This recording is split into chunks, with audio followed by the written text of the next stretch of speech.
Welcome back again to GT News, where we have unbiased political discussions on what's happening in our country, Kenya, what's happening in our counties, that's under the devolved governments, what happens in local governments, in wards, what are the roles our MPs are doing, social factors, economical factors, and one of the points that we want to discuss today is all about the blackout that our country has experienced, especially under the new administration of Kenya Kwanza government.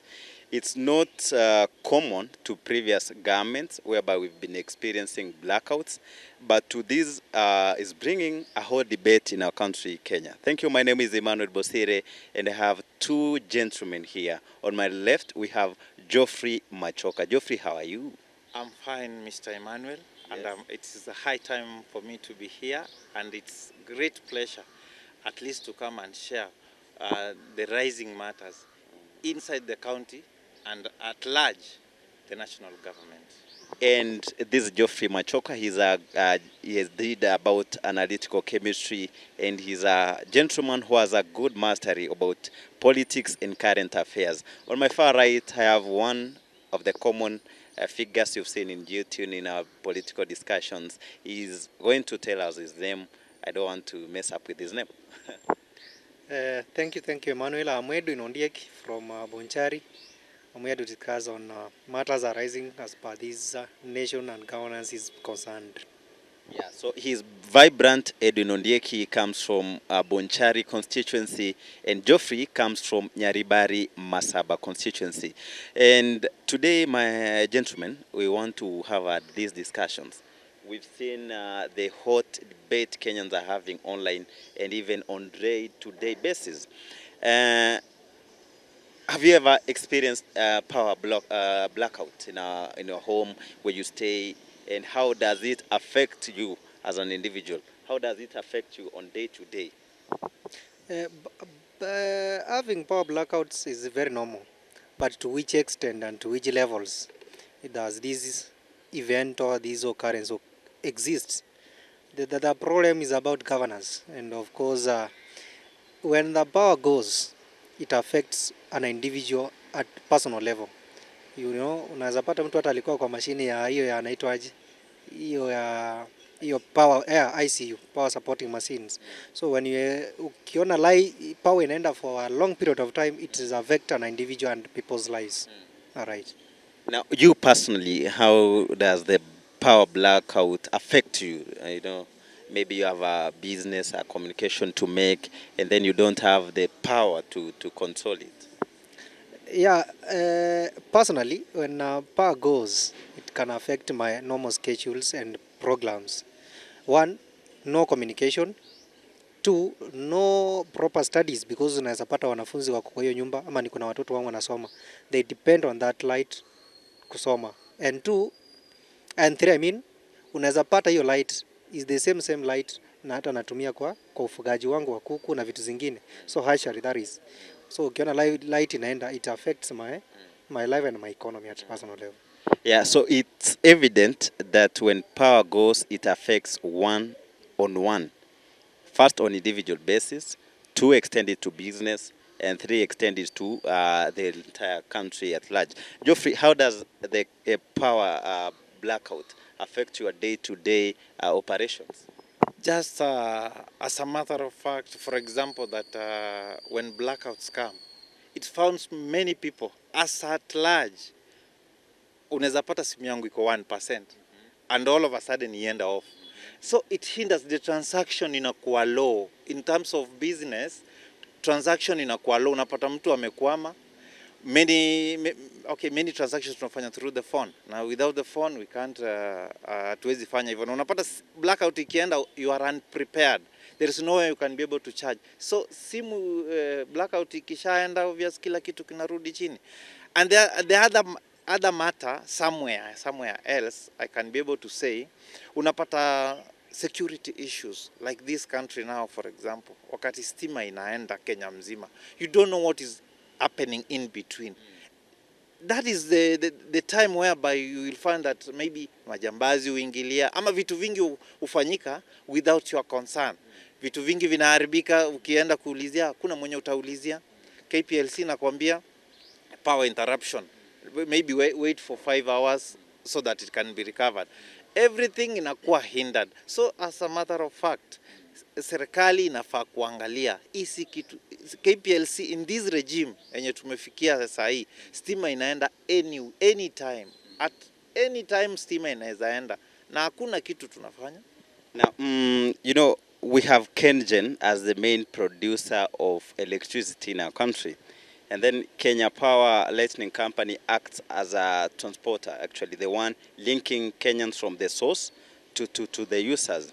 Now, whom do you think we are to blame for the blackout as a country? Whom should we blame? One is governance. Poor governance leads to poor service delivery. Ukiona government yenye iko concerned na watu wake, service delivery inakaanga mbaya. Two is monopoly. Ukiona mtu kama Ndindi Nyoro akona shares more than 80%, meaning Ndindi Nyoro can decide what to happen, when and how. And three is government to people.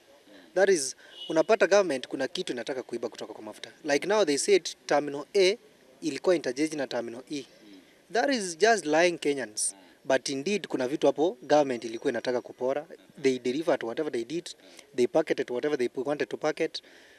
But the effect is monopoly. Kenya Power has actually gone beyond levels. Unapata mtu mmoja akona shares beyond the shareholders na wale the managing director. So we expect like Kenya Power, a government inaweza kuwa na shares za juu, but unapata individual akona shares za juu. Na these individual ndiye atakuwa decision maker, because you cannot decide. Yeye ndiye atasema bills zinakaa aje, units zinakaa aje.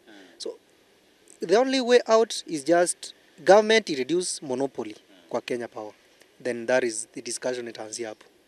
In other words, the administration yenye iko sahihi.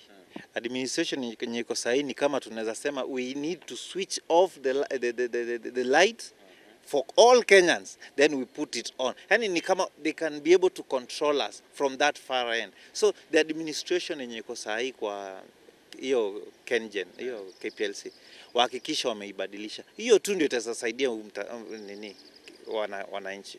Now, Edwin is talking about the monopoly that's happening at Kenya Power, and even the number of shares, and it said that some individuals own up to past 70-80% of the shares that Kenya Kwanza, the Kenya Power is experiencing. He's also talking about poor governance, and you are siding with him, agreeing that's all about poor governance.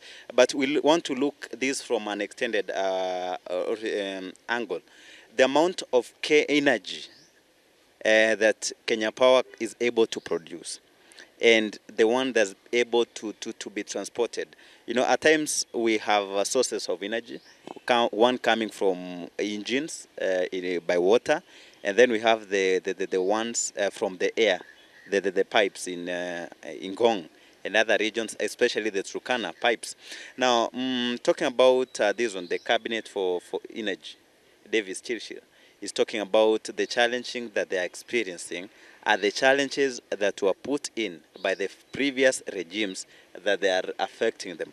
Do you agree that Davis Chirchir is saying the truth, that the challenges that they are experiencing as Kenya Kwanza government at the moment is one that they inherited these problems from the previous regime, who did not put extra energy production capabilities, and now they are going to put it as a government? There is something in politics which is called mental manipulation.